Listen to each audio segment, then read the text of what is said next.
सुप्रभात मित्रमैत्रिणींनो. आज गोट्याचा एक नवीन पराक्रम बघायचा आहे आपल्याला आणि त्याचं नाव आहे गुरुदक्षिणा. गोट्याची शाळा सुरू झाली. तो नियमितपणे शाळेत जाऊ लागला आणि मन लावून अभ्यासही करू लागला. प्रीती सिनेटोनच्या शरसंधांमध्ये गोट्या काम करणार ही गोष्ट त्याच्या शाळा सोबत्यांच्या चर्चेचा आणि कौतुकाचा विषय झाली. ते गोट्याऐवजी स्टार, हिरो अशा नावाने संबोधू लागले. घर आणि शाळा या बाहेरचं जग बघायला मिळायची आशाच नाही, अशी बहुतेकांची स्थिती. मग सिनेमाच्या निमित्ताने गोट्याला निरनिराळ्या गावी फिरायला मिळणार आणि त्याचं दर्शन देशातल्या सर्व ठिकाणच्या लोकांना होणार, या गोष्टीची अपूर्वाई त्यांना का बरं वाटू नये. सुमाला तर गोटूदादाचा सिनेमा हा एक मोठाच विषय आपल्या मैत्रिणीत बोलायला झाला होता. ज्या बोलपटात गोट्या काम करणार होता त्याची गोष्ट सुमालाच काय, पण गोट्यालाही माहीत नव्हती. पण शरसंधान या नावावरून तर्क लढवून सुमा आपल्या मैत्रिणींना सांगत होती की नाही गं, गोटूदादा मोठ्या दांडग्या घोड्यावर बसून शत्रूच्या शिपायांचा पाठलाग करणार आहे आणि बाणावर बाण मारून त्यांना मारून टाकणार आहे. आणखी म्हणे त्याच्या अंगावर जंगलात वाघ धावून यायचा आहे आणि गोटूदादा म्हणे नेमका त्याच्या जबड्यात बाण मारून त्याला चिरचिरत पळवून लावणार आहे. तिच्या या कल्पित कथातला अद्भुतपणा ऐकून सुमाच्या मैत्रिणी चकित होऊन म्हणत, वाघ येणार गोट्याच्या अंगावर? भय नाही का गं वाटायचं त्याला? या शालीच्या शाम्या कुत्र्याला सुद्धा भीतो. आणि होय ग सुमा, गोट्याचा नेम चुकून वाघाच्या जबड्यात बाण नाही लागला तर तो पळून जाण्याऐवजी त्याच्यावरच झडप घालील की गं. मग काय करायचं? त्या परिस्थितीला काम करूच नको म्हणावं. अगं मित्राबाई, अगं सिनेमातल्या माणसांसारखी वाघांसारखी जनावरही शिकवून तयार केलेली असतात बरं का. त्यांना बिनचूक नेम लागतो आणि नाही लागला तरी तो लागल्यासारखी ती पळून जातात. आमचा विश्वा म्हणत होता, सिनेमात साप, वाघ, सिंह असले भयंकर प्राणी आणतात, त्यांच्यावर म्हणे अगोदर मंत्र घालून ठेवतात. मिस्मिरिझम म्हणतात म्हणे त्याला. मिस्मिरिझम केलेले प्राणी म्हणे अगदी म्हणावं तसं वागतात. परवा विश्वा म्हणत होता, एका गारुड्यानं एका माकडाला मिस्मिरिझम केलं तर ते माकड 2 तास एका निखाराच्या ढिगाऱ्यावर बसून राहिलं आणि एकदासुद्धा हाय हुई केलं नाही त्यानं. मुलींच्या या गोष्टी ऐकल्या म्हणजे आम्हाला हसता हसता पुरेवाट व्हायची आणि कोणतीही नवी गोष्ट मिळाली की मुलांची मनं तिच्यातून किती विविध प्रकारे आनंद निर्माण करू शकतात याची मजा वाटायची. गोट्याच्या चित्रपटसृष्टीतील प्रवेशाची वार्ता ऐकून ज्यांना आनंद वाटला नाही, फार काय त्या गोष्टीचा ज्यांना खेदच वाटला असे लोक म्हणजे त्याचे शिक्षक. गोट्याचे मुख्याध्यापक मला म्हणाले, कोणाचं भाग्य केव्हा कशात उमटेल याचा नेम नसतो. या रूपानं गोट्याचं सुदैव पुढे आलं असेल, नाहीतरी कुणी म्हणावं. पण या नादामुळं गोट्या आपल्या महत्त्वाकांक्षेवर विरजण घालतो की काय अशी आम्हाला भीती वाटायला लागली.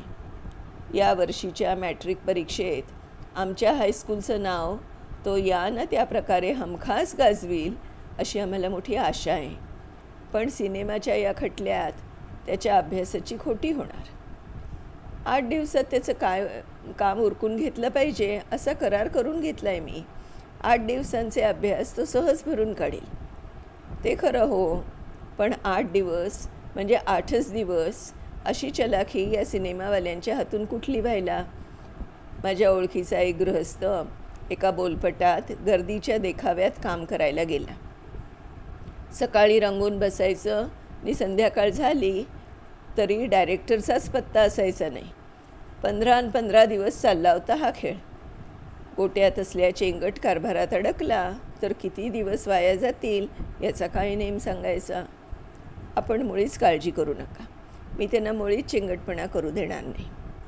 गोट्याची तिमाही परीक्षा होऊन गणेशोत्सवाची 5 दिवसांची सुट्टी लागायला आणि प्रीती सिनेटोनचे बोलावणे यायला एकच गाठ पडली.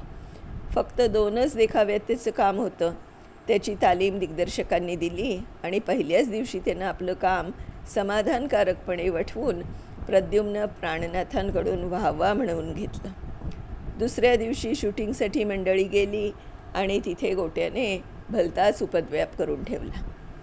शरसंधान चित्रपटाची नायिका टॉर्पेडो नागिणी म्हणजे प्रीती सिनेटोनचे मोठेच प्रस्थ होते. ती दारू पिऊन धुंद झालेली असे. तोंडात जळती सिगरेट नाही अशी ती क्वचितच दिसायची. तिला कुत्री पाळायचा मनस्वी छंद.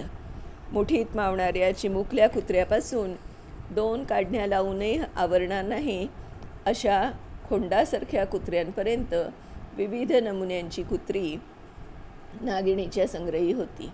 आणि ती स्टुडिओत येई तेव्हा 2-3 तरी कुत्री तिच्याबरोबर असत. ती इतर लोकांच्या पायात लुडबुडत, त्यांच्या अंगावर उड्या घेत आणि त्यांच्या नखा दातांचा प्रसाद पुष्कळदा लोकांना मिळे. मनात चडफडण्या वाचून बिचाऱ्यांना काही करताही येत नसे. कारण कुत्र्याला बोट लावलं तर नागिणीची मर्जी खप्पा होईल आणि नागिणीला नाराज करण्याची मालकांचीही छाती नसल्याने इतरही जणांना तिच्या धाकात आणि तिच्या कुत्र्यांच्या छळात निमूटपणे काळ काढावा लागे. पण गोट्याला तिचं भय बाळगण्याचं मुळीच कारण नव्हतं. हळदी रंगाची बंडी चड्डी चढवून आपल्या घोड्याची लगाम धरून तो उभा होता. दिग्दर्शकांची खूण होताच घोड्यावर स्वार व्हायचं आणि सापडलास, पाहू आता माझ्या तावडीतून कसा निसटतोस ते, असं बोलत घोडा दौडावायचा. एवढं त्यावेळचं त्याचं काम होतं. पण नागिणी न आल्यामुळे सर्वजण खोळंबून राहिली होती. तिच्या राहुटीत तिचा चहा चालला होता.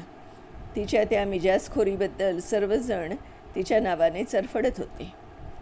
तुम्ही त्यांना दटावून कामाला का लावित नाही, गोट्याने कॅमेरेवाल्यास विचारले. तो नुसता हसला आणि म्हणाला, बच्चा आहेस तू या कामात, तुला नाही कळायचं. तूच जाऊन विचार की बाईला. दुसरा एक जण गोट्याला गमतीनं म्हणाला. हो विचारतो, काय हरकत आहे विचारायला, असं म्हणून गोट्या राहुटीकडे गेला.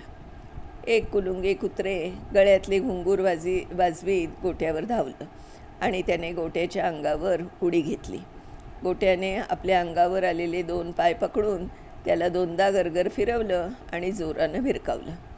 ते नेमके राहुटीच्या दारात उभ्या असलेल्या मोटारीत पेंगत बसलेल्या ड्रायव्हरवर जाऊन आदळलं. तो दचकून उठला. त्याचं डोकं आपटून दाराची काच फुटली आणि त्या फुटक्या काचेतून बाहेर पडण्याच्या धडपडीत त्या बिचाऱ्या कुत्र्याचं अंग खरचटून त्यातून रक्त ठिपकू लागलं. त्याच्या केकाटण्यावर तर सुमारच राहिला नाही. आपल्या लाडक्याचा तो आक्रोश ऐकताच नागिणी कळबळून आणि खवळून बाहेर आली. तिच्या पुढे गोंडा घोळून तिच्या खाद्यपेयांवर ताव मारणारे तिचे दोस्तही बाहेर आले. आणि या सगळ्या अनर्थाचे कारण गोट्या आहे हे कळता सर्वांनी त्याच्या भोवती गिल्ला सुरू केला. ए छोकरा, नागिणीबाईंच्या पेटला तू का हात लावलास रे? त्यानं मला पाय लावला म्हणून, गोट्यानं शांतपणे उत्तर दिलं. चांगलाच अट्टल दिसतोय, एक ढोबळा तरुण उद्गारला. थांबले का, झोडपून काढतो आता तुला. हातातील चांदीच्या मुठीची छडी परजीत एक काडी पेलवान गोट्यावर चालून आले. त्यांचा उगारलेला हात वरच्यावर पकडून गोट्यानं दुसऱ्या हातानं त्यांची मानगूट धरली आणि त्यांच्या कमरेत गुडघ्याने ठोसाळा चढवून गोट्या ओरडला. मला झोडपून काढायला देव आला पाहिजे तुझ्यासारखं जिवंत प्रेत विनाकारण मार खाईल. एका तडाख्याला 2 देईन तेव्हाच गप्प राहीन मी. त्यावेळचा गोट्याचा आवेश आणि पवित्रा मोठा प्रेक्षणीय होता. कॅमेरामनने स्वयंफूर्तीने तो छायाचित्रित करून ठेवला. मास्टर म्हणजे 40 वर्षाचा सुदामची गोट्यानं केलेली ही फेसाटी पाहून आधीचा राग संताप कुठच्या कुठे पळाला आणि नागिणीसुद्धा सर्वजण खदाखदा हसू लागली. त्या दिवशीचं शूटिंग संपवून सगळा मंच मुक्कामावर परत आला. जेवणाची वर्दी आली. सर्व मंडळी एका विशाल वडाच्या झाडाखाली जमली. कॅमेरामनशी गोट्याची गट्टी बरीच जमली होती. कॅमेरा असतो कसा, चालतो कसा इत्यादी प्रश्न तो त्याला विचारी आणि कॅमेरामनही गोट्याला आवडीनं माहिती सांगे. या आपल्या दोस्त्यासमवेत गोट्या जेवायला निघाला आणि इतक्यात नागिणीचा माणूस धावत येऊन काहीतरी म्हणला. आता बघूया तो नागिणीचा मनुष्य काय सांगतोय आणि पुढे काय होतंय ते पण पुढच्या भागात बघूया. तोपर्यंत बाय बाय मित्रांनो.